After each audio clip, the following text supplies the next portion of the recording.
We're continuing the series, shaare teshuva, the gateways of repentance.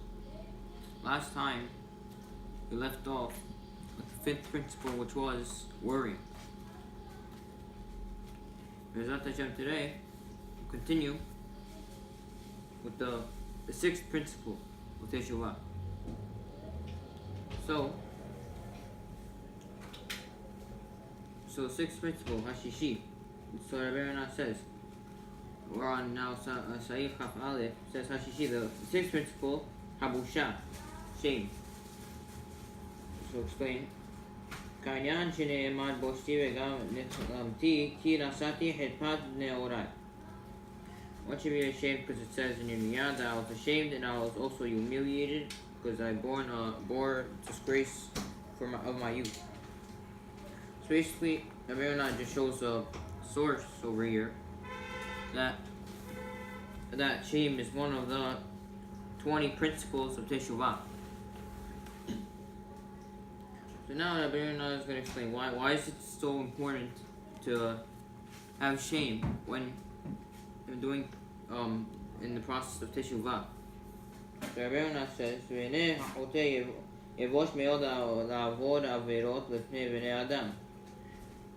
now a sinner is extremely ashamed to commit a transgression in front of other people.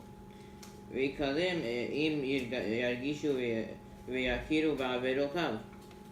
feel humiliated if they notice and recognize his transgressions. Then how can we not be ashamed before Hashem?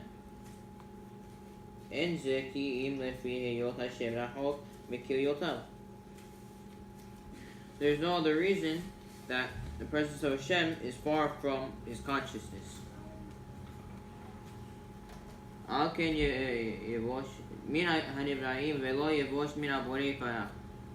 so he's ashamed before the created beings, but not before the Creator, which is Hashem.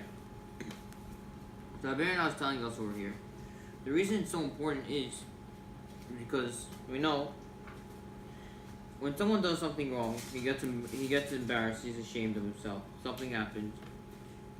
He gets humiliated. He says, you did this wrong, this and that wrong. So now he's all embarrassed, he's ashamed of himself for what he done. Or you say, what do you do? If it's in front of people, or they know you sinned now, so you'll be ashamed of what you did. So Ronnie is saying, so much more so for Hashem. If you fear people, you obviously need to fear Hashem. But obviously, most people don't. Most people don't fear Hashem. They say, he's not something we see. So whenever they sin, they think it's by himself. No one's watching, while Hashem's really watching. So really, Ronnie tells us the reason why this common mistake happens, that people they're not ashamed of their sins, is because they're not recognizing that Hashem's watching them. When it comes to human beings, we understand because it's something we could see, but now we can't see it, so it's like no one's watching us. It's like if you have a camera, you don't know who's watching you, but the camera sees what you're doing. And you wouldn't know. You say, okay, no one's watching me, so I'm fine. The same way, that's the problem with Hashem. You have to realize that Hashem's watching us. That's what Ronnie is telling us.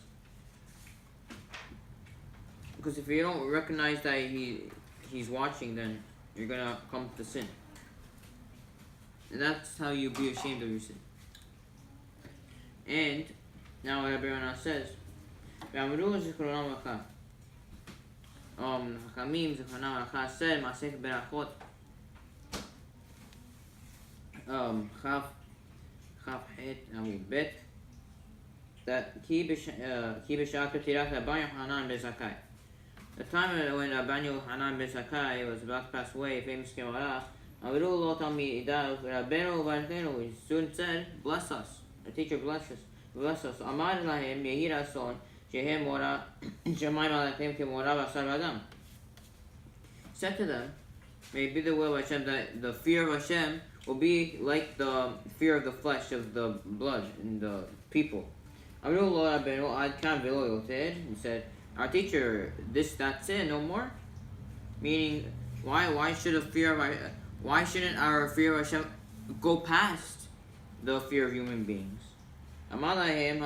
He said to them that it would be equal to the fear of men because it will stop you from any sins. Know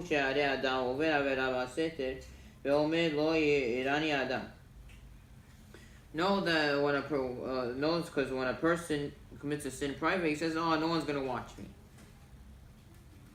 So there's a famous Gemara that says, Rabbi Yochanan ben Zakkai was about to pass away, and his students came to him.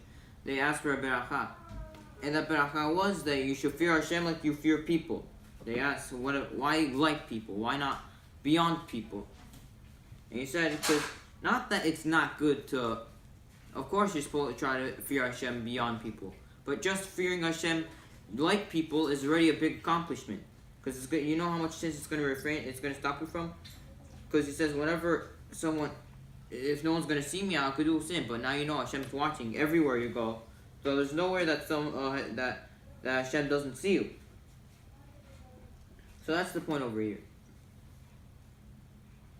And that's basically over here what we're saying. So, because if you want to have shame, you have to realize that Hashem's watching. So basically, now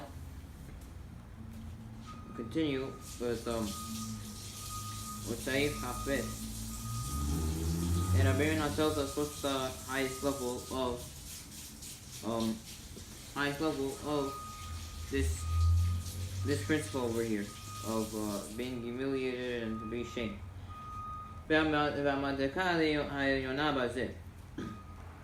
Ultimate level of this is that a person should actually feel humiliated before Hashem. The definition of kelima is, or humiliation is,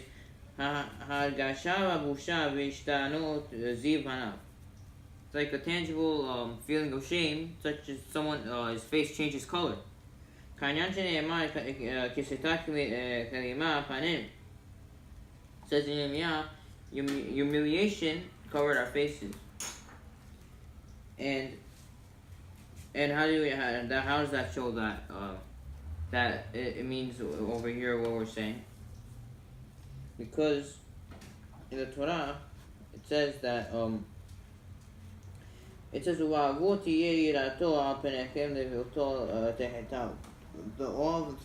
Hashem shall be on your faces, so you should not sin.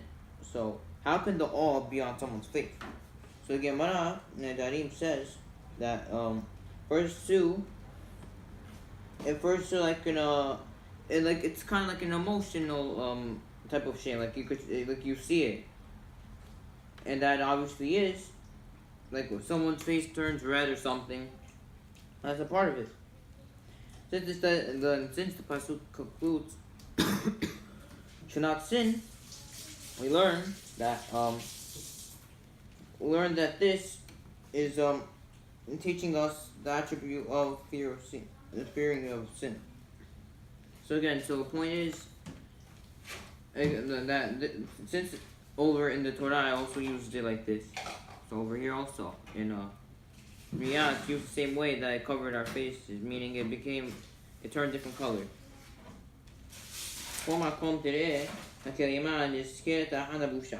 You'll find every time the Torah says busha and kelima, shame and humiliation,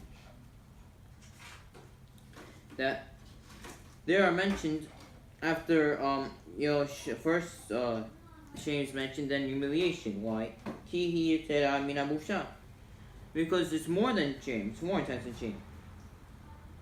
For example, in Keheskel, be ashamed and humiliated. And also shamed and also humiliated. So this shows that humiliation is on a higher level. It's like a higher level of this principle over here, which is shame. It's like a higher level to show that you're embarrassed and ashamed. So the Ronnie continues. One sin who sinned absorbs the Hashem's passed over him in the sin. He's patient with him and he's not punish him.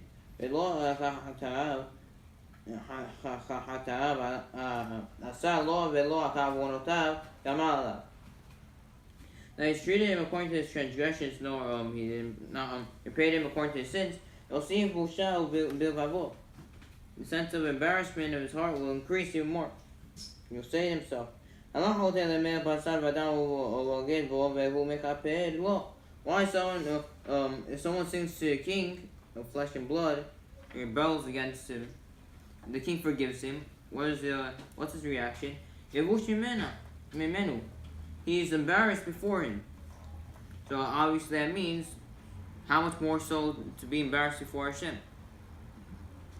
So again, Ronnie is telling us over here that aside from being embarrassed from the sin, that one is supposed to be more embarrassed that Hashem is watching.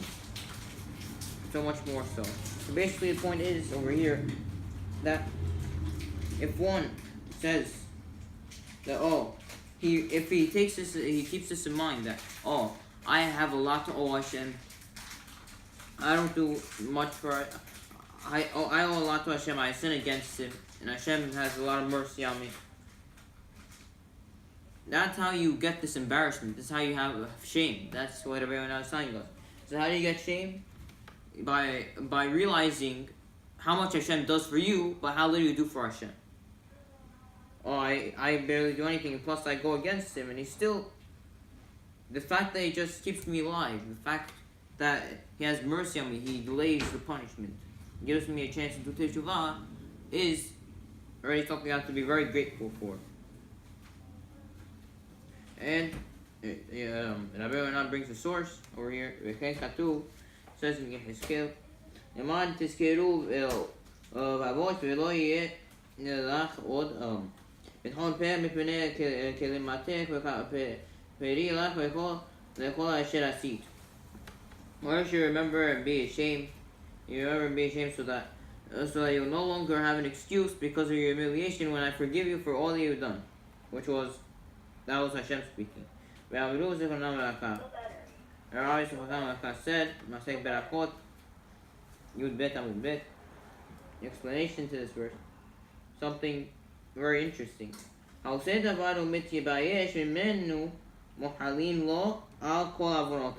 Anyone who commits a sin and he's ashamed of it, all his sins are forgiven.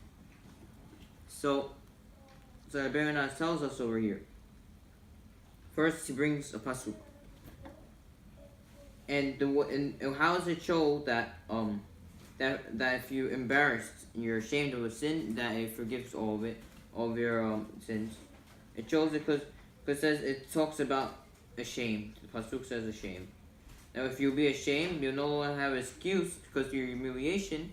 I'll forgive all your sins for all you've done. That's what the pasuk says. Now, of course, the obvious question is, so you're telling me now, if I just skip every step, I don't even do the basics, I'll just do this, I'll do shame. I'll forgive you for all my sins. How could it be? That's the obvious question. Without doing the other three steps, the regretting, the confession, and the abandoning the sin, you could just do this and you're good? So commentary explains that we're talking about that we already did these requirements. Because someone who's because we're talking now those are the basics, and obviously now this is something more advanced. Like it's like more of an extra to do more teshuva. So yeah. So once he's done that, he's drawn closer and closer to Hashem. And at this point, now that he's done at least the three basic steps, and he does this, then it could it gets him closer to Hashem, and therefore it forgives all his sins. And Abirana, and then so Abirana continues. So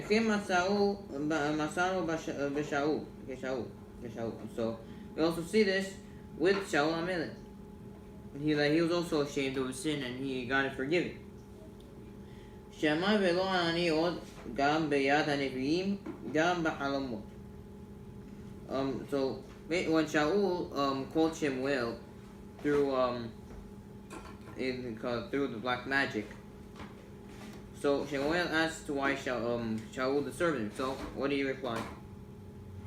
He said that so he basically said that I'm in great distress and God turned me away from me and he does not answer me no more through prophets nor dreams.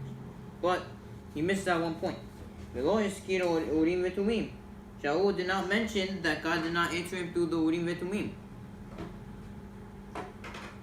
So why didn't he?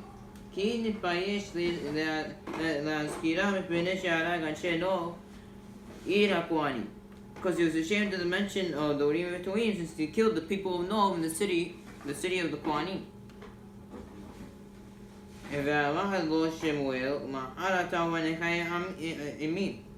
We also find later on that we find that Shemuel told Shaul, tomorrow you and your sons will be with me, meaning you'll be my enclosure in Gan Eden. So basically, he's saying over here is there's a proof to this our rule over here that when someone's embarrassed, when someone gets ashamed of his sins, and he's embarrassed about it, so that atones for his sins. That is by Shemuel. So Shemuel was not being answered. Hashem wouldn't talk to him in any type of way. He looked and he was all confused. So he thought it was fish. So he went to the black magic. He called Shemuel. He asked him. He was saying that Hashem's not answering me through the prophets or dreams. But he didn't mention the Urim Vetumim. That was also another thing. The reason he didn't mention it is because he was very embarrassed and ashamed about it. Since he got ashamed about it, that forgave his sin. And therefore, even after chasing David Amelech, after all these things, yeah, he has a spot right next to Shemuel in Gan Eden. So yeah. So this forgiveness again was because of the embarrassment that he put the Kohanim to death in the city of Nob. And that's why. Because he didn't mention the Urim Vetumim, because Kohanim have to do with the Urim Vetumim, Kohen Gadol, and he killed those Kohanim because of trying to chase David, and Doeg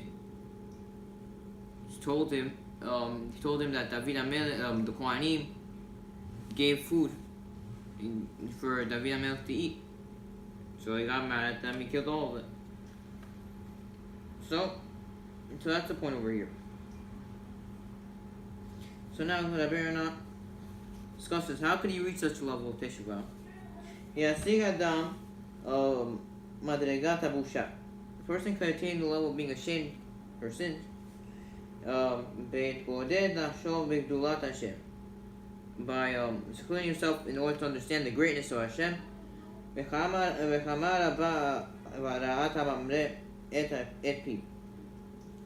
How severe is the wickedness of one who goes against his word.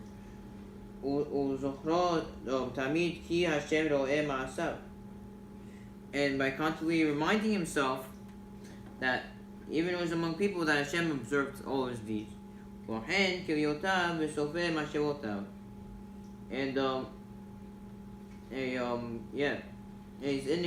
examines his conscience and sees into his thoughts. So the point is, over here, very simple. So how Rabbeinu says, how do you get to this level? How do you be ashamed of Hashem? We can't see Hashem. How are we supposed to be ashamed of something that we can't even see? How are we? Before Rabbeinu said that the way to do it is by being close, to realize that Hashem's there. But if you can't see him, how are you going to realize he's there? So Abayana says over here, keep on learning about the greatness of Hashem, how severe it is that he goes against his word. Remind yourself that Hashem is doing everything, and once you get Hashem into your life, so that's like you're not forgetting about Hashem. You keep on reminding yourself about Hashem, even whether it's by learning Torah, by reminding yourself this is what Hashem did for me, and whatever. Realize whatever Hashem does for you, and that's how you do this principle of busha, shame. So that's the sixth principle. We're up to Sayyid Chafgima now, and now we're going to talk about the next principle of teshuva. Hashavi, seventh principle.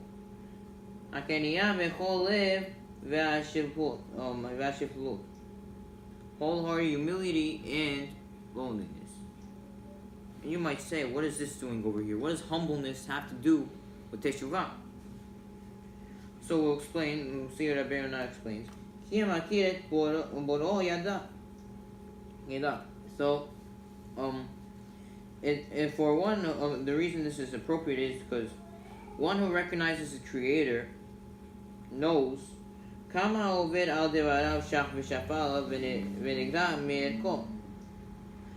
to what extent one who transgresses his commandments is inferior and lowly, how much value is diminished, how much she goes lower. It says in Tehillim that it's despicable in his own eyes, and it's disgusting. And it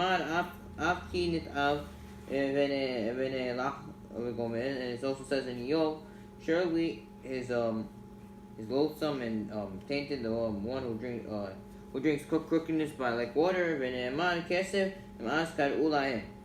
Also says in Yirmiyah, they are called rejected silver.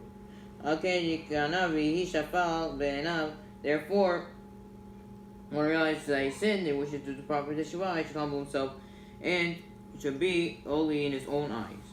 So again, Abayana is saying over here, the reason for this is because when one is humble, he always recognizes that Hashem is there, and he knows one who goes against what Hashem tells him to do is lowly, and how much less is he in the eyes of Hashem?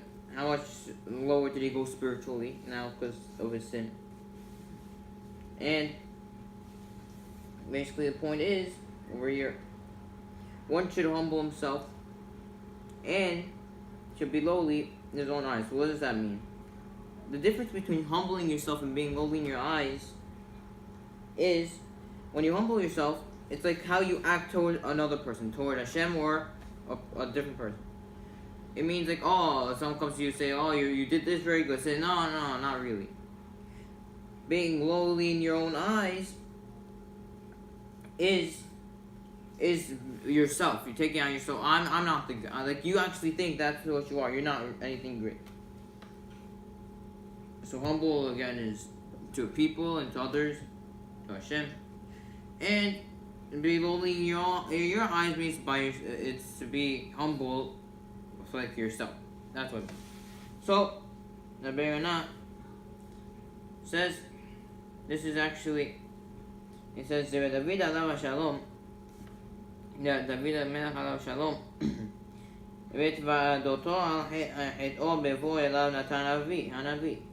So when he confessed his transgression, and when Natan Hanavi came to him for the incident of Bathsheba, he said at the end of his words, Tehillim, he said, "Hey, Elokim ruach nishbara." The sacrifices God desires are a broken spirit.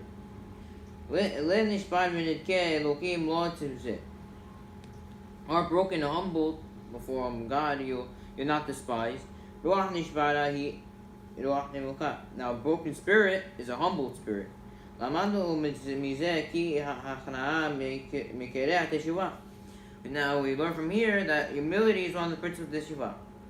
כי המזמור הוא מסד לעיקרי התשובה. For the entire psalm is the foundation for the principles of teshuva. So again, the Ronnie says, we find by David HaMelech that when he had the incident of Bathsheba in Tehillim, he says when he was saying, doing the confession and everything, sacrifices. He says what God wants is a broken spirit and someone who's humble, and we learn from here that this is one of the principles of teshuva. And yeah, so basically, this means is although last time I said that people, the reason David HaMelech sinned, I mean not really sinned, did this bad thing with Bathsheba was because he said that Hashem, he said to Hashem to test me. But something good came out of that. David in that psalm told us that many principles of teshuva, and it was the greatest example for about teshuva. So a lot came out good of that. So that's the point. And this is why he came to do a sin, another reason.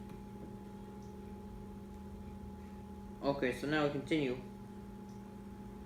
Ronnie explains why humility is the key to having one teshuva accepted by Hashem.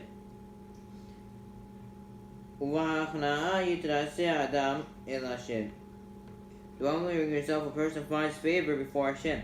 שנאמר ואל זה הביט אל אני ונחה רוח. Says in Yeshaya that a person is to this that I, Hashem, took. This is who I look at. The poor and broken spirit person. V'ne'eman Be'inyan teshuva. It says regarding teshuva, Ve'aman solu panu derech v'gomer. So it says cover the roads. We put the things on the road, clear the road. Move out all the obstacles. My pit was path. כי כה אמר רם נשא שוכן עד וקדוש שמו. So he said exalted and uplifted, exalted and uplifted to one that abides forever and whose name is holy. מעלו מקדוש ישכון ועת דקה ושפל רוח. Alright, his exaltedness and holiness by him with shattered and lowly of spirit. להחיות רוח שפלים ולהחיות לב נתקעים. Revive the spirit of the lowly and revive the heart of the shattered. למדנו כי ההכנעה מעיקרי התשובה. So we learn from here that humility is one of the principles of teshuva, and it makes a person worthy having teshuva accepted by Hashem. וכן שערי כל הפרשה מדברת על בעלי התשובה. So the entire parasha there in Yeshaya speak about teshuva, and it says כי לא לעולם אריב וגומר. It says I will not argue forever. בעוון בשאול כספתי וגומר. Because of sinful thievery, I became angry. דרכיו ראיתי ופעהו וגומר. When I see his ways, I'll heal him. Perush, this is the explanation. דרכיו ראיתי בהכנעה. I see his ways means when I see his humility. כמו שאמר ועת דקה ושפל רוח. As it says earlier there, it says, I am with a shattered and lowly spirit. That's how you know it refers to humility and humbleness. Also, I also see him with the bitterness of the heart. It says earlier also, when the spirit before me aches. So you see, this both means humility and something about it. So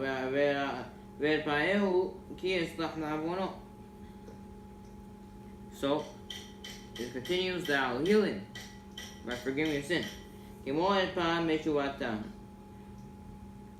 Healing refers to forgiveness, as it says in Oshia, that I'll heal their disobedience. Also, there's a pasuk in Yeshaya that says that so you'll repent and be healed. When it says I'll guide him, it means I'll assist him forsaking sin, and I'll help him overcome his yetzirah. So basically, we see from here, through humility, so a person can gain favor in the eyes of Hashem, and he'll carry his assistance, and he'll merit the assistance of carrying out proper teshuva. Basically, so that's the proof that you find favor in the eyes of Hashem when you're humble. You lower your spirit. So basically, because we know that Hashem likes the people that are humble. And of course, now Hashem doesn't like the people who have ga'ava, which we're soon going to explain, as I bear not going to talk about it. So yeah, that's what we're talking about over here. Now Abraham brings another proof that humbling oneself is a part of teshuva. He explains why teshuva cannot be complete without it. So Ve'o'el alav shalom amar. Yoel alav shalom said, Yoel v'gam ata v'neum Hashem teshuva adai v'echol v'akem usum u'vichi u'mispet. So even now, the word of Hashem, return to me with all your heart, with fasting, with crying, and with sorrow and suffering. ואמר אחרי כן וקראו לבבכם ועל בגדיכם תשובו וגומר. And Joel continues that tear your hearts and not your garments, and return to Hashem. After it said this, that before return to me with all your heart, he repeats it here, saying, tear your hearts. And this tearing the heart, is nothing but the trait of humility. So, it's possible that a person return to Hashem with all his heart, and that he has regretted the sin and for forsaking it, his evil way. Yeah, he's still haughty, as ga'ava. ואין תשובתו שמה בלעדי ההכנעה והשפלות. But his teshuva is not complete without him modifying his humility and his lowliness. So now, basically, another proof over here too, how teshuva cannot be complete without humbleness, because it says that you should tear your hearts and your garments first, and then it says again, repeats it, that you should tear your heart, and that refers to humility, to be humble. And it's possible that a person is ready to return to Hashem with all his heart. It's true, he could return to Hashem with all his heart, but it's fine. He really did teshuva and everything, but he really didn't. He still has ga'ava. So in that case, if he still didn't get rid of his ga'ava, he didn't complete his teshuva. So that's what I'm not saying over here. That's why it's very important. That's why we need this humility over here. וכן מסרנו בתורה. You find similar in the Torah now we're talking. In Tanakh, שהוזכרה תשובה על דרך כלל, that the idea of doing teshuva in a general way, mentioned in the Torah, שנאמר, ושבת עד השם אלוקיך ושמעת בקולו. It says in Devarim, you shall turn to Hashem, your God, and listen to His voice. והזכיר על דבר התשובה העניין הכניעה בפרט. Within the context of teshuva, the idea of humility is mentioned specifically. שנאמר, או אז יקנא לבבם, הערל ואז יישאו את עוונם. Says Vayikra, perhaps then their unfeeling heart will be humbled and they will gain appeasement for the sin.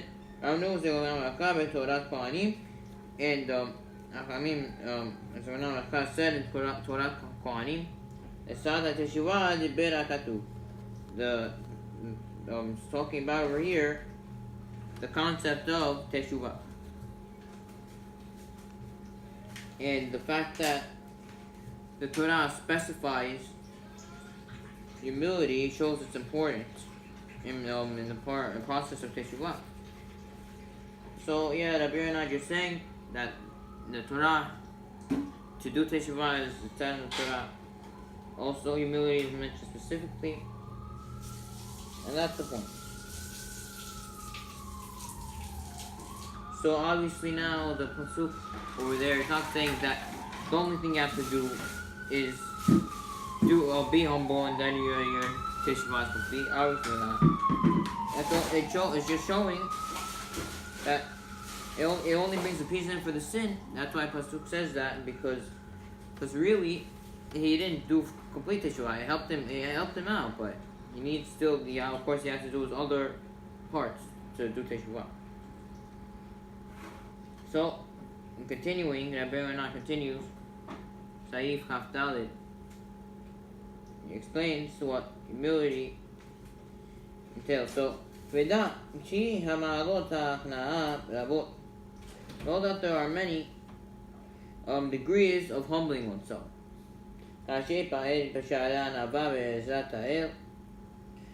we explained, it will be explained in the gates of humility, help of Almighty. Of course, now this was Shaare Teshuva was supposed to be a part of a bigger book, and over here Rabbi Ronnie mentions Shaare Anava, even though we only have Shaare Teshuva over here because unfortunately we lost the guess the book was never publicized, so the rest of the Shaare, if you want to call it, all the rest of the gateways were not publicized, so we only have Shaare Teshuva. But Rabbi Ronnie continues, והמדרגה העליונה וההכנעה המחויבת מדרך התשובה.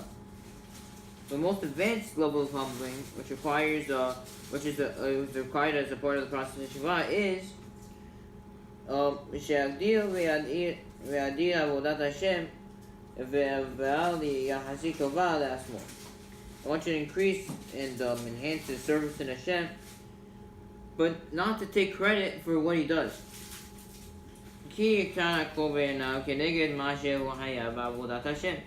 For to reveal everything that's insignificant in comparison to what he's obligated to do in the service of Hashem. Basically, so Rabbi Ronnie is saying that there are many. Not only is there the basic humility, okay, I'm nothing great or whatever, but there is the Rabbi Ronnie says the highest level of humility is that really you increase your service of Hashem and not to take credit for yourself. Don't say, oh, I did something great. You should reveal everything as he didn't do enough for Hashem. Hashem gave me so much, and I gave him very little back. So did I do anything great? Am I such a good person? No. In fact, I really did under what I'm supposed to give for what Hashem does for me. So in that way, And so that shows that it makes him humble before Hashem. And you could compare it to someone, let's say he owes the guy a lot of money. And so he only gives him partially of the money. So he didn't pay the whole thing. So is he gonna feel, wow, I'm so good, I paid a little bit of the money? No. He's gonna feel humbled because he didn't pay back all the money. Similarly over here, one recognizes how much he owes Hashem. He views what he does for Hashem as it's nothing compared to what Hashem does. So this is a level of humbleness. So continuing.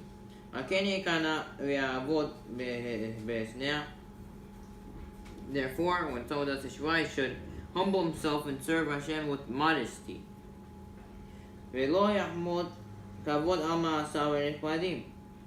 And not desire honor for his honorable deeds.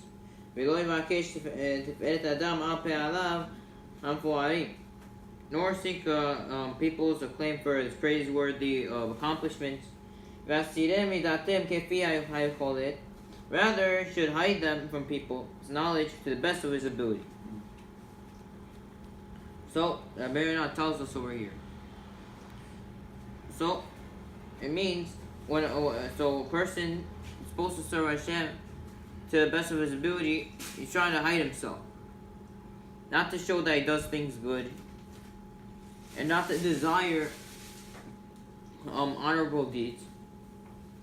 And of course, not to he's not going to desire obviously people's his compliments for his accomplishments.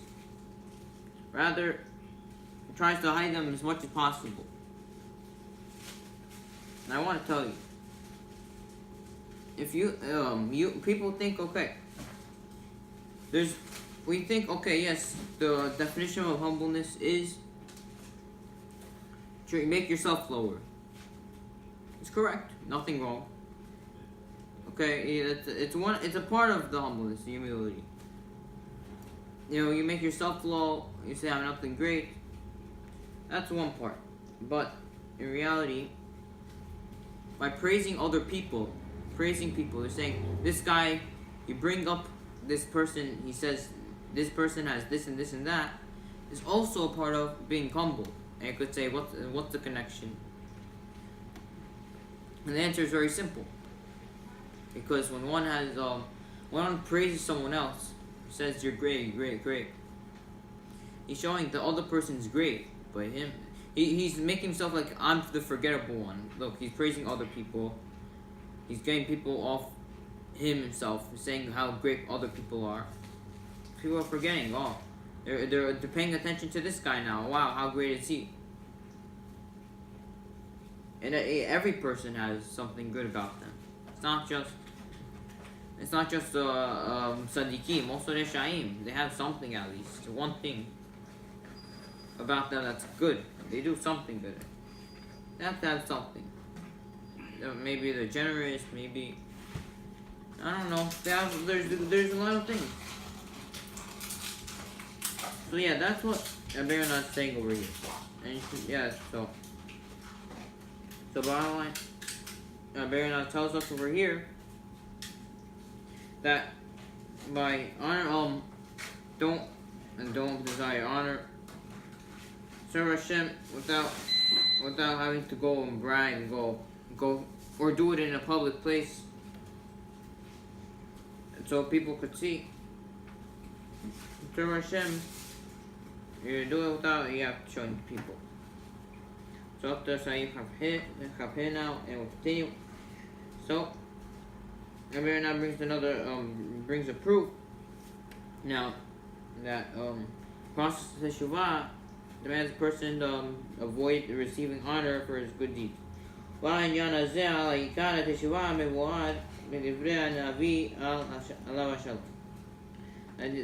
of this matter over here is that you serve Hashem with modesty over here is principle of teshuva is set now clearly by the words by the prophet with Micha, Allah Shalom, הבמה הקדם אשר ייקח ולוקה מרום. Says Micha that Sayel asked, what shall I approach Hashem and humble myself before God that on high? And Perush, the explanation is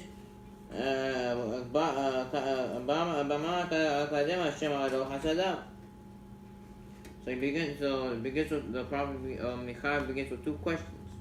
What should I approach Hashem with for the many kindnesses that He done to me?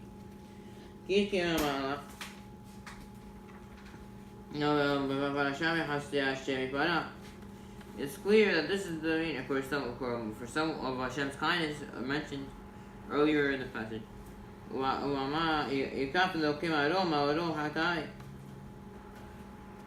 So the next phrase says, how shall I humble myself before God on high, for many of my many sins? Here mentions God on high to teach before us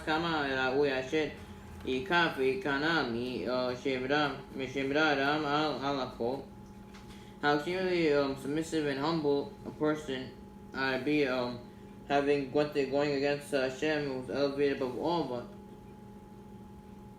so basically, just to understand what was his question, what was the question over here? Those two questions that you said. So basically, saying what should I approach Hashem with? Because Hashem done many things for me, and how can I repay back Hashem? That's question number one. You can't repay Hashem for what He does. Every second you breathe, every second you're alive, is already something that you have to you can't repay. That's why Hashem owns us. That's why we have to follow what He tells us to do, because if we can't pay the money, so we have to become a slave. That's halakha in Torah. If you stole money, you can't pay it. You're too poor or whatever. So you become a slave. That's how you repay Him. So also us. So we can't repay Hashem. So we have to become a slave. We have to work for Him now. So anyway. So that was question number one. He said, how can we repay Hashem for all the kindness He does for us? And the second question is, how can I humble myself before Hashem? How could you, with all the things He done? Before God on high. Why you say that? Because to show that so how humble a person has to be if one goes against Hashem. That's why it says that. So then now we explain the question. Now we explain it.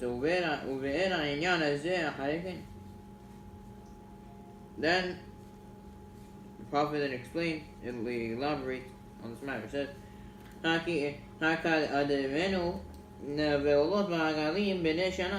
should I approach Him with all our offerings or with calves in the first year? Which one should I do?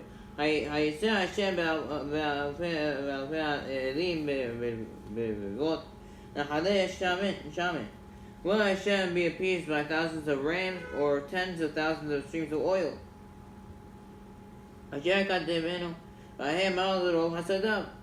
This means, if I were to approach Hashem with these korbanot, for His many kindnesses, how would it be enough?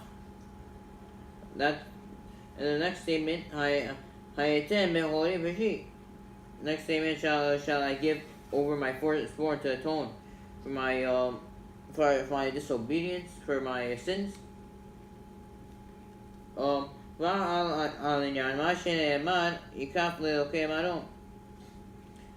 comes to teach us that He stated, how shall I humble myself before Hashem?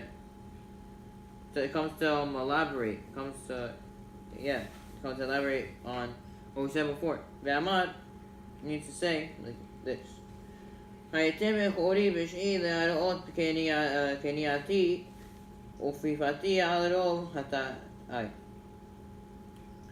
give over my firstborn to show my humility and my submissiveness for my many sins. וכי אני מכיר עושה משי, to show that I recognize the severity of my sins. כי ראוי לתת לכורי קורבן בעבור פשעי. It would be fitting to give over my firstborn as an offering for my sins.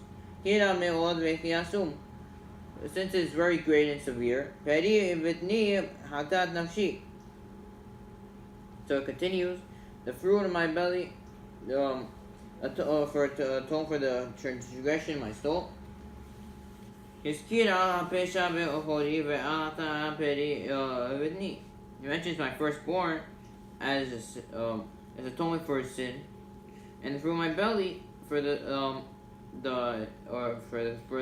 atonement of the hit, and for the pesha. It's also, since they both mean sin,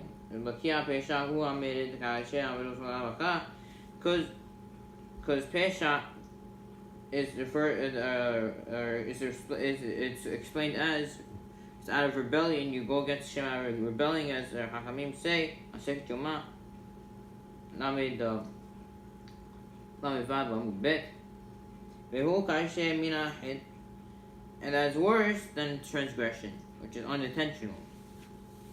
So again, basically the questions we here Prophet had was, so we said that you said, okay, fine, Hashem will be a priest of thousands of rams or tens of thousands of streams of oil. It comes, and that teaches, that was, the question is, if I have, would this be enough?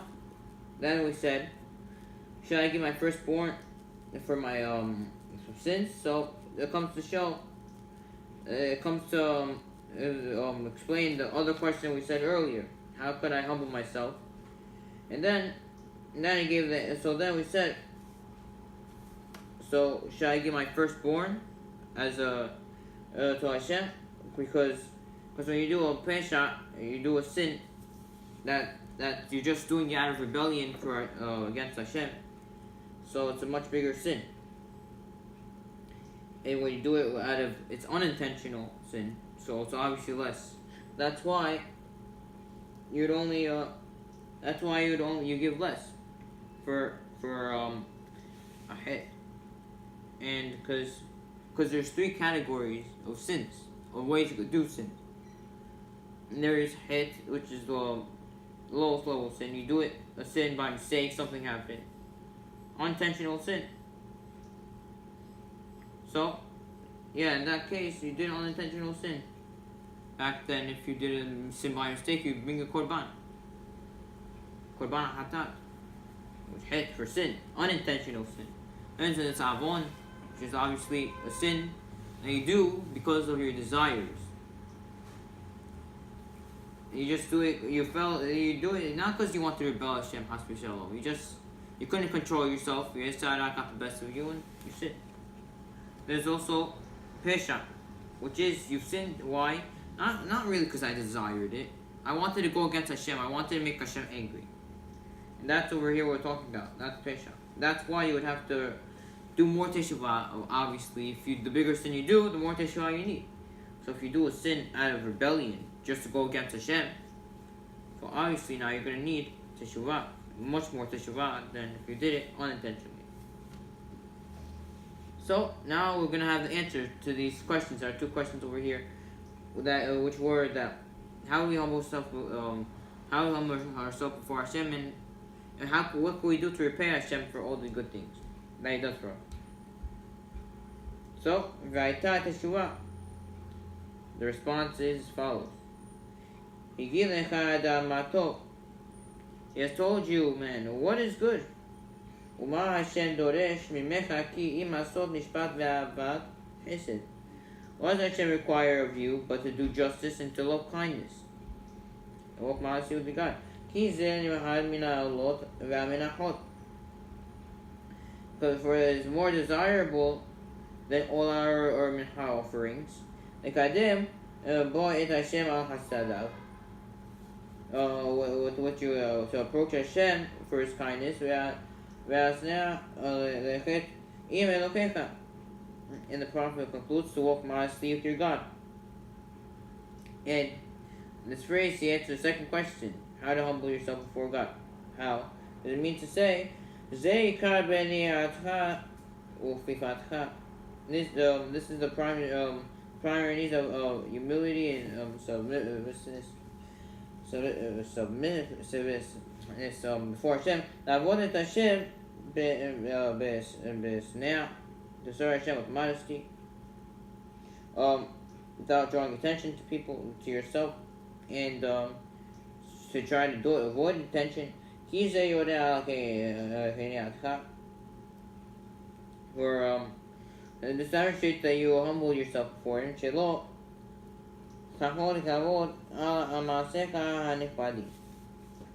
It shows you does not desire honor for your honorable deeds, rather to obey His command.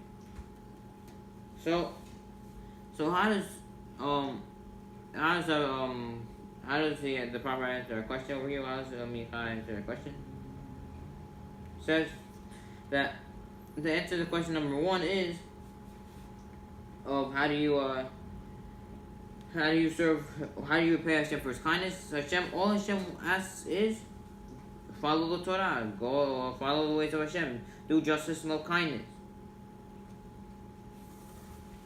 And then the reason for this is because Hashem loves kindness more than any mincha or olah offerings.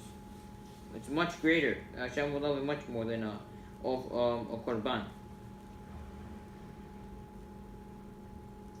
Okay, so then to answer the second question, it says, how do you become more humble? How do you reach a high level of humbleness? The answer is, hide yourself. Don't show people that you're doing all these things, that you're serving Hashem and everything. Be humble and don't desire honor, as we're saying.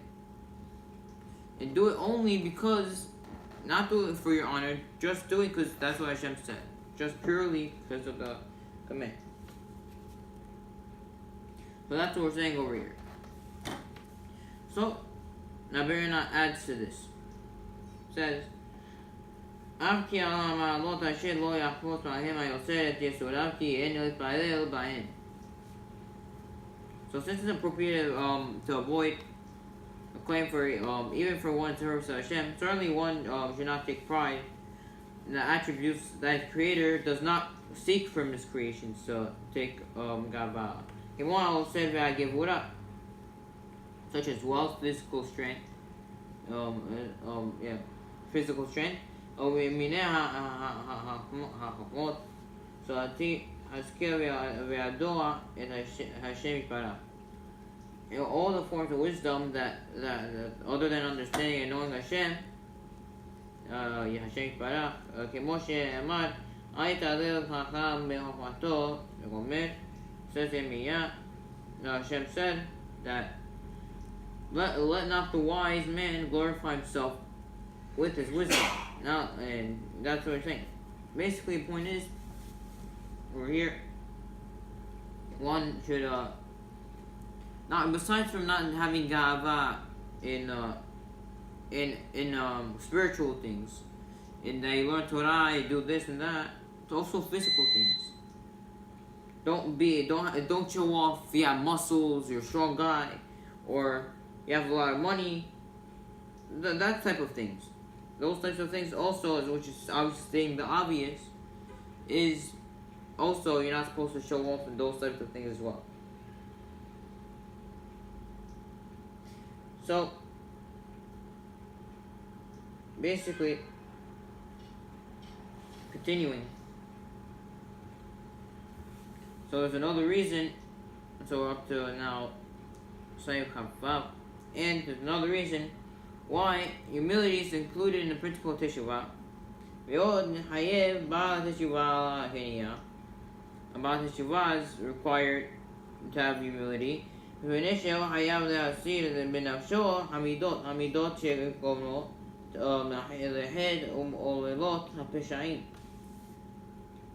Because because he must remove his from his soul the attributes that came of the person that sinned and motivated him to commit sins, sinful acts.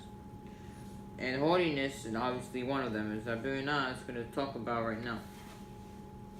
So, Saif Kaf Zayin, Abirina continues, he explains, Ragava, it's a Chemet Kama Avirot, and Abirina now is going to explain what's so bad about having Gava.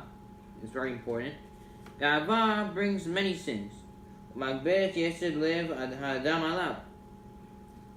And additionally, also provides the evil, the Yetzirah of a man's heart to get to strengthen to have more strength and to overpower him. So basically, Rabbeinu is going to explain. First, he's going to bring he's going to bring sources. שנאמר ולבביך ושכחת השם את השם אלוקיך. Says in Devarim that your heart will become haughty and you forget Hashem, your God. ונאמר ירום מעיניים ורחב לב נר רשעים חטאת. Also says in Mishlei that haughty eyes, a proud heart, are like a furrow of wicked for sin. פירוש הגאווה נר הרשעים, meaning haughtiness is like a furrow plowed by the wicked, the heart, the field, I don't know. כי ממנה יפלו החטאים, because the sin grows plentifully from it. כאשר נאמר ודם לבעליך ושכחת. It says, as stated what we said before, your heart will become haughty and you'll forget Hashem your God. ונאמר וגאווה כאשר יגאל כנין. Also said Tehillim that in the wicked one's haughtiness, he hunts down the poor. And that means that his haughtiness causes him to persecute those who are weaker than him. Because of his gava, he hunts the poor. He makes one, and this is continuing v'ne'emar adovrot al sadik atak v'gava.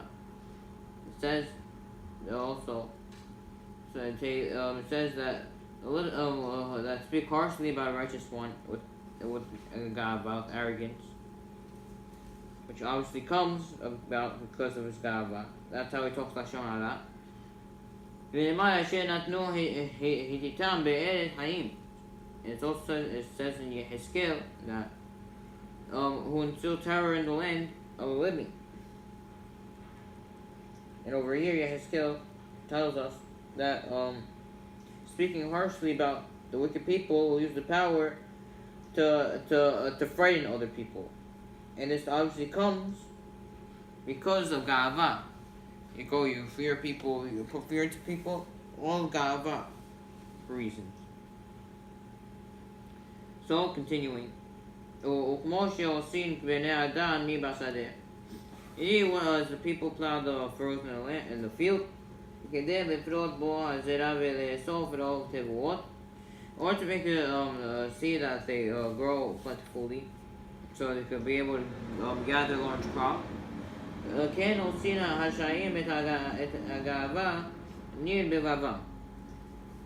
So too the רשעים will plow a furrow of haughtiness in their hearts, וזורעים בו המחשבות הרעות. They'll plant in its evil intentions, והולידו השמיע העבירות שהם פרי מחשבותם, which give birth to make sprout of the sins that are the fruits of their evil intentions. ועל דרך המשל שאמר הנביא, it comes along the same lines as a mashal, parable of the prophet that Hoshea said,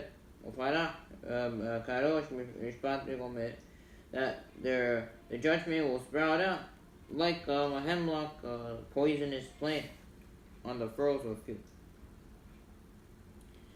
So basically, just to explain that, so what we just said about this pasuk. So Hoshea predicted, he predicts that Israel will speak harshly will be judged for his sins, and therefore he uses this mashal over here of a poison plant that was sprouting from like a furrow that by sinning basically you're preparing the soil and then eventually it sprouts, and therefore we're using over here the furrow to show the idea the Rishaim prepare the soul for themselves.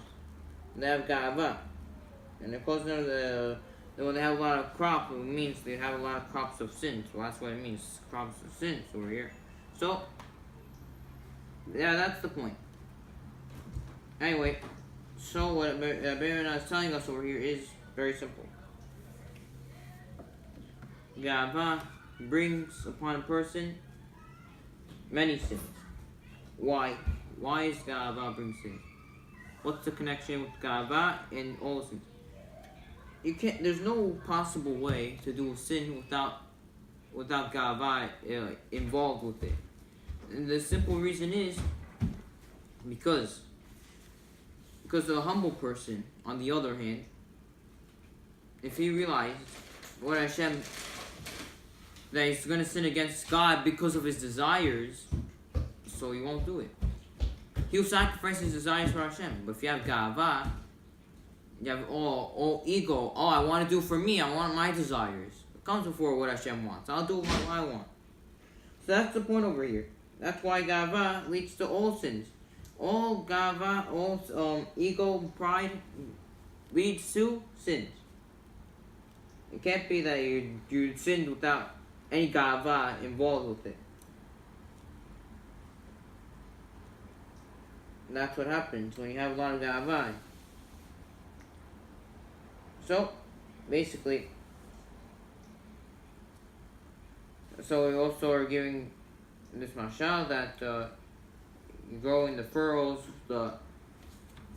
It's brought when you have your evil intentions. When you Ga'ava, it gets worse. You plow a furrow. You make a space in your heart for Ga'ava. So then that after that comes all the sins. It all sprouts, poisonous ones, obviously, because it's bad. So that's the point over here. Ga'ava leads to all sins. That's the point. You'll do this sin, all because of Ga'ava. You want to do this, you want to go there, you want to do that. That's what happens. So the Baron continues, he explains. So before we said a pasuk that saying that haughty eyes and proud heart are a furrow of the wicked person. And so, but it literally means haughty eyes and proud heart are a furrow of the wicked sin, hatat. So now, what is it doing over here, hatat? What does it mean? So what does it mean? So the Baron gives two interpretations. What does it mean? What does it mean when it says hatat, the sin? Then, it means the furrow of the wicked is a furrow of the secret sinfulness.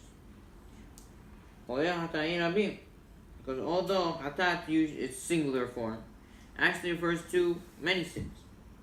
Hatat Yehuda, as it says in Yirmiyah, the hatat, the sin, in singular of Yehuda. It's inside an iron pen. It actually refers to the sinfulness of Yehuda. Because obviously Yehuda didn't do just one sin, many sins. So and that's over here also. The sin in plural is it's in the singular it's in plural. That's what it means. So that's one explanation. Oye perusho v'hata'a v'son vav. Another alternatively that the meaning is hatat is and a sin. Although with the letter vav that's absent. Sometimes it doesn't have it doesn't include the word the vav. And that's why it means and also over here. That's why it's the point. He won't share sharia. And it says is Habakuk. And the sun the moon stood still.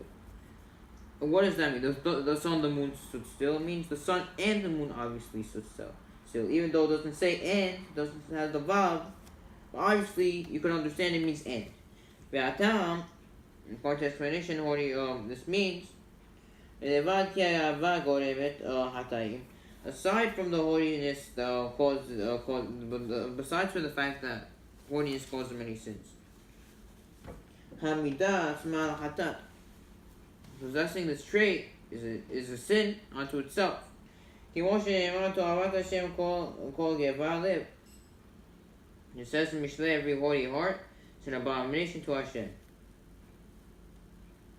So now, there are two explanations over here. So just to review two explanations.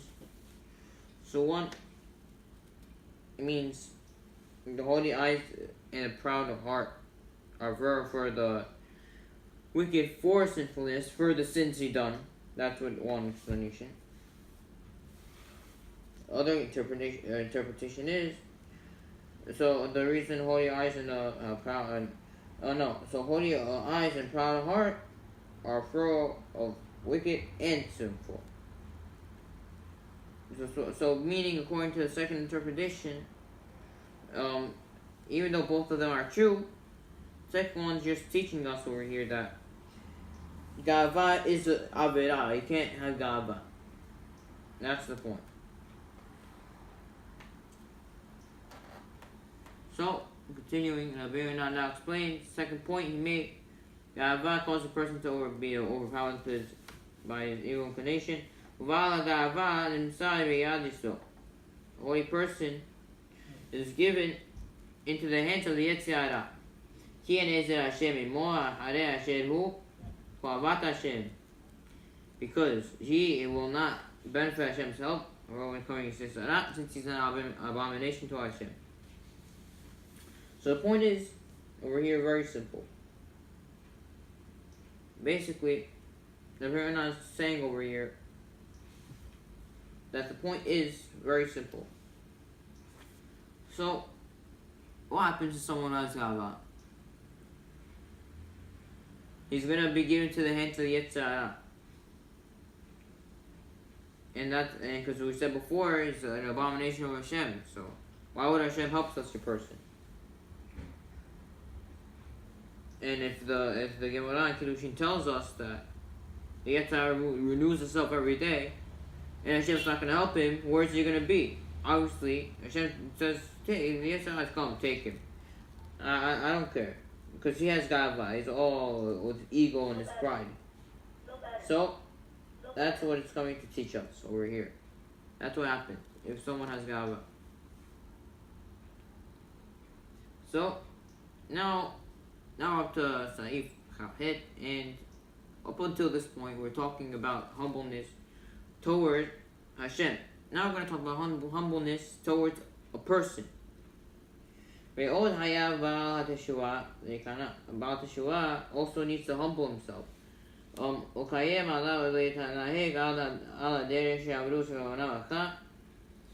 undertaking to act in the manner that said in Pirkei Avot,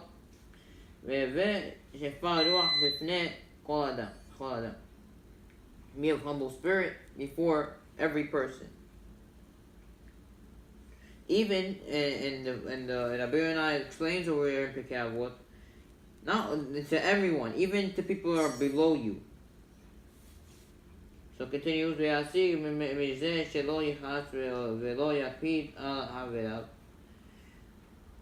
through this mode of behavior, he'll gain benefits that this is the benefits. What happens if someone becomes humble?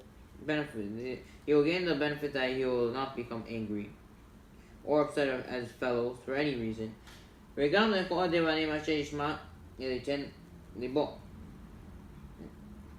Also, he will not pay attention to anything, any offense. He gets anything any insults, he won't pay attention to it, that I hear. But instead of forego his right and forgive him. ויזכה מזה להתכפר על עוונותיו. And through this, he'll merit an atonement for all his sins. כמו שאמרו זונה אחת, החכמים said, זונה אחת said, מסכת ראש השנה, י"ז עמוד א', המעביד על מידותיו, המעביד על מידותיו והמעריבים לא על כל בשעריו. One forgoes his rights against someone who offended him, then and heaven also forgoes midah keneged midah, measure for measure. Difficult to identify.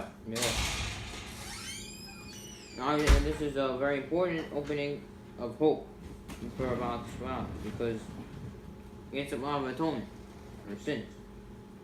In it says, ייתן באחד ריהו אולי, יש תקווה. So let him put his mouth to the dust, and there may yet be hope. ייתן הקהל ליחי ישפע בחרפה. Let him offer his cheek to the one who strikes him, and let him be filled with disgrace. So the point over here is very simple. So we're talking now, not only are you supposed to humble yourself before Hashem, but also toward the person. And what's the benefit? So what are you going to gain out of it? First of all, you're not going to be angry at anything. Why? Because now you realize he's not always expecting things to go his way. If someone has ga'ava, whether, I don't know, something bad happens, he loses money in business, something, he gets all mad and angry. The reason he gets angry is because he expects things to go in his way. He expects himself to make money and to make these things. But it didn't work out. But a humble person says, maybe it won't work out. So I'm not going to be mad if something happens. And he also forgives people. He doesn't be upset at his friends for the same reason. And also, if someone offends him, he won't care because he realizes, okay, after life, I don't care about myself. I'm nothing. I deserve worse, really. Instead, he forgives his fellow. And therefore, if one does this, all his sins, that will be atonement for all his sins. And in the Gemara it says that someone who offended him, he forgoes his rights, then he forgives someone. So Hashem forgives him. Obviously, depending on how much you forgive someone. If you don't always forgive someone, so Hashem will be the same way. You did a big sin.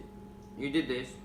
And then you say, oh, this guy is very bad. You judge him bad. It's also with the benefit of the doubt. Also, same thing. You don't give someone benefit of doubt. So, same way Hashem. You say, oh, he's not going to sin. Hashem's also going to treat you the same way. But really, the point is, someone forgives, always forgiving. So Hashem's also going to forgive him. That's the midah keneged midah over here. Hashem's going to forgive him for the sins he did. That he did if he forgives other people for the bad that they did to him. Obviously the opposite as well. If you don't never forgive anyone, so you're going to have a very hard time. You go going upstairs, next world, Hashem's going to judge you strictly. You're going to say, sorry, I didn't mean it. Hashem's going to say, no, I'm not going to forgive you. Why? You didn't forgive your friend. Yeah, he said, I'm sorry. You didn't forgive him, so I do the same thing to you. And then he finishes off with this 7th principle of being humble by saying that's very important. The opening of hope. Someone who just was about Teshuvah, So because it says that, whatever it says that is, let him put his mouth in dust, and let there be hope. Let the author seek, and one who strikes him, let him be filled with disgrace. So that's the point. Now comes the 8th principle. Very interesting. We'll explain soon why it's here. The 7th principle we know deals with having a humble spirit. But now we're going to talk Hashem the 8th principle. Humbleness in practice. And what does that mean? It means about it that he should accustom himself to use gentle speech. It says in Mishnah, a gentle reply turns away wrath. And she also speaking in a soft voice. Now the difference between a gentle speech and a soft voice is gentle speech means that it means that you don't use like harsh words. When someone's angry, usually he likes to use a lot of like harsh words. Obviously, sometimes, unfortunately, they're like bad people. They curse. They go, oh man, they go this that, whatever.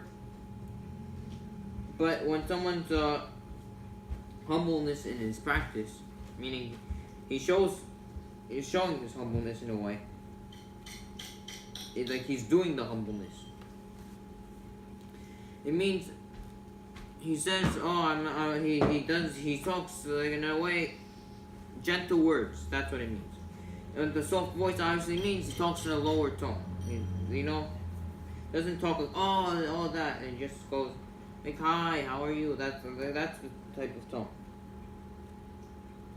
He said we did it.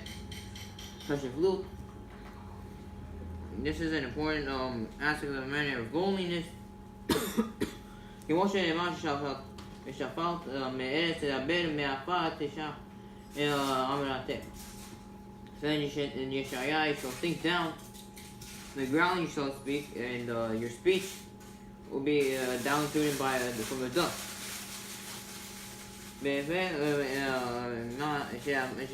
שנאמר הלישיב בעל הגאווה והעשיר יענה הזאת. Right here, it's the opposite of what we said about someone who has gava, but a rich one responds with brazen words like we said before, the opposite. Just all these harsh words. So basically, yeah. So that's the point. Two things again: have a gentle speech and talk in a soft tone. לא יתעסק בנוי המלבושים שאתה שיטין.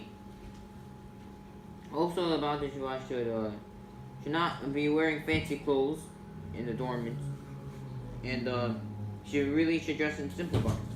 כמו שאתה הורד את ידיך מעליך. It says in Shemot that first other Jews were commanded about after they did the sin of the So Hashem told them, and now remove your jewelry from yourself. Why? Because that shows it's a process of their teshuva. To dress in some more simple clothing, not walking around with jewelry all over.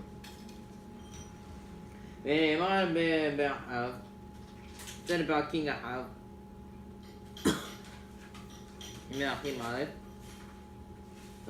Who was wicked, but he was a rasha, but he did teshuva.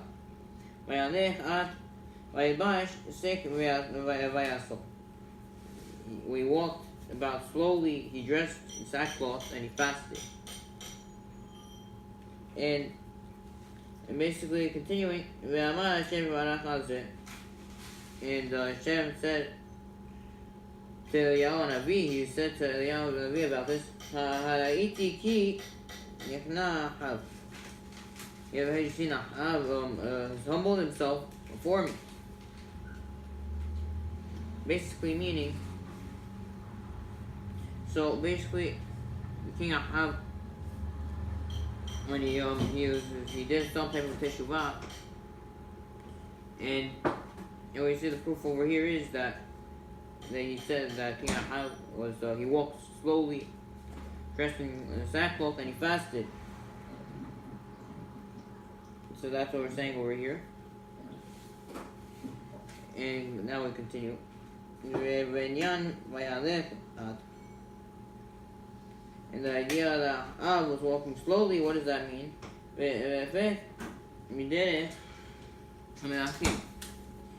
And he behaved the opposite way of the kings.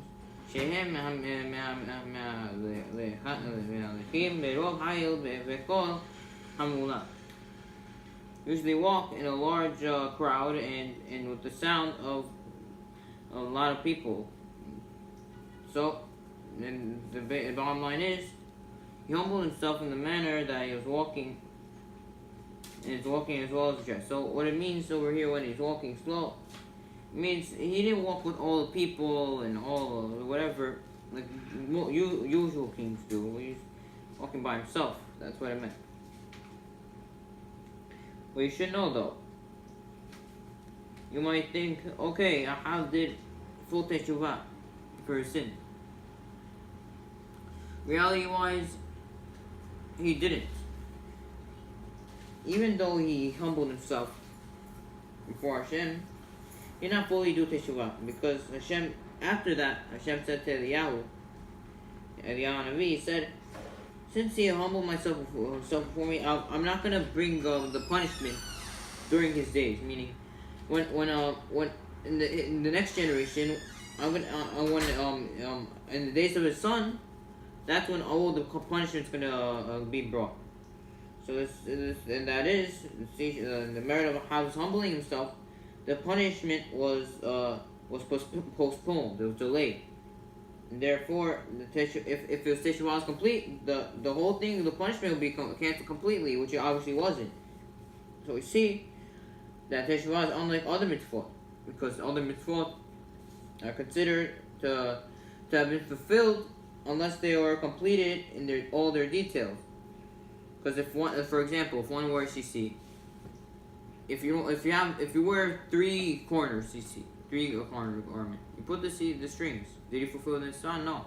In fact, it's actually, you're not supposed to do that. You're not allowed. Better to go out without wearing CC if it's pasul, than to go wearing than to wear regular clothes. It's much better to wear regular clothes than to wear pasul CC. But anyway, the point is, if you do that, it's 100% pasul. If you do something in the Torah, so it has to be done 100%. If you're fulfilling a commandment, it has to be 100%, without no changes, no nothing. 100%, exactly what he said. But interestingly enough, when it comes to teshuva, as we said, there are different levels of teshuva. You can do partial teshuva. It doesn't have to be either yes, 100% teshuva, or no teshuva, 0%. So the point is that, so if teshuva, there's many levels of teshuva. You could do partial teshuva, do some type of atonement. You could do all the teshuva or none. So you have many options. But in the Torah, we don't do fulfilling the mitzvot and commandments. So in a case like that, we don't. It's interesting that we have to fulfill it to everything, whatever. So that's the point. So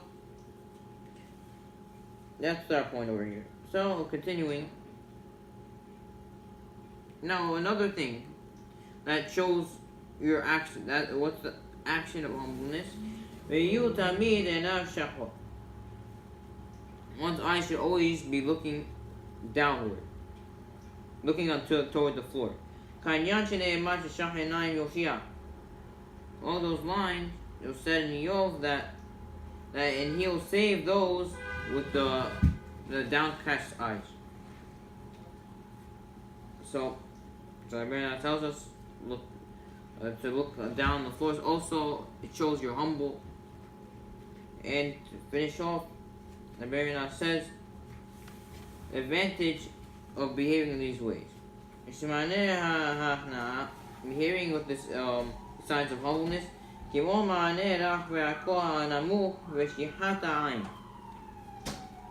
such as responding to people gently and so using soft voice and looking down. Or yaskiruhu leachnia itlibo, remind the person to be humble in his heart. So we finished the principle, but obviously there's a big question over here that we're bothered with. That is, these past two principles that we talked about humbleness. If you think about it, Abarana says the reason why you have to act humble is so that one could be reminded of being humble. So, obvious question we ask is, why can't it just be a part of the same principle? Could be a different. It's just on a different category. It's one of the categories of humbleness to show out your humbleness. Why is this a separate? Why is it a separate thing? Why is it a separate principle? The commentary explains that you have to understand. Shaare explains that when one feels when one shows out his humility, it's because he's on a more advanced level of you. When he puts in action to the humility, it's because he has a more advanced level of humility. Therefore, what Abarana means by it also, what is that it also helps. Not that a person that it will remind him. It means it's gonna help him do teshuva. It's a part of it. It's also a part of it. It's also gonna help him be humble in his heart. Now continue. So therefore, aside from being is the distinct principle of teshuva, it also helps one of the previous principle. So basically, the reason this is a separate principle is because this is on a much higher level of humbleness. So it needs to be separate from actual humbleness. As we said earlier about we have regretting the sins. There's also suffering and being distressed over sin. It's both regretting. But one's on a higher level. That's why they're separate. Same thing over here. The reason they're separate is because showing you're humble and doing an action to show the humbleness is also separate. So basically over here, saying that it's going to remind a person of humble in his heart, it doesn't mean that it will remind him. That's the only reason why you do it. It means, by the way, another thing, one of the benefits is it will help you to remember to be humble inside, not outside. But similarly, we have also in Shaare, when it discusses the trait of humbleness, he explains over there that humility in spirit, which is the actual humbleness inside, and the humbleness in practice, the one we talked about now, there are two different aspects of the trait of humility.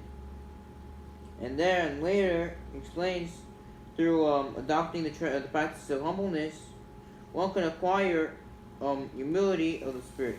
Meaning, once you already done the practices, once you show it outside, then you could finally get to the level of achieving it inside. Well, however, he warns, says, don't be fake, don't show all. You're doing it, really you're not humble at all, but you're just making believe you're humble. You're looking down on the floor, you're showing all these things to make yourself look like you're humble. You talk on a soft tone. You're not supposed to, because actually that's the exact opposite. It's ga'ava. Because people are going to look at you and say, wow, look at how humble this person is. And therefore you have to at least have some type of inner humility so that you could do it outside. Or at least desire to be humble in your heart. And this explains why Rabbeinu Yonah places the principle of humbleness in practice after the wholehearted humility. You know why? Why didn't it go the opposite way? Because according to this, it sounds like maybe you should do. If the reason we're doing this is very simple. If you don't have this first step, if you don't have humbleness inside, you can't have humbleness outside. It's the exact opposite of teshuva. It's showing ga'ava. So it's a big problem. So that's why we're supposed to, when you're following all these things that Rabbeinu Yonah is telling us, we have to do in the right order. Because if you can do in the wrong order, has shalom, maybe it could turn the wrong way. So that's the point. So the bottom line is what it means to be humble outside, look on the floor, which Rabbeinu Yonah will get to it to explain that whenever someone does a sin, the way to do teshuva for it is by doing something good with what he sinned with, because there's two ways of looking at things. It could do, with everything we have, we could use it for the right and for the wrong. Eyes, we could look at it to look at the right things, learn Torah with it, whatever. We could also use it to look at wrong things, bad stuff, bad pictures, bad whatever. Everything. We could hear the right things, hear words of Torah, we could hear good things, musar. Or we could hear people cursing in the streets all day to affect our neshama, our mouth also. We could use it to talk good things, praise people. We could also use it for the bad, lashon hara, things like that. So, yeah, well, we'll get to that maybe a different time. Then we finish for today, Baruch Hashem. We finished by the 9th principle, and we're done.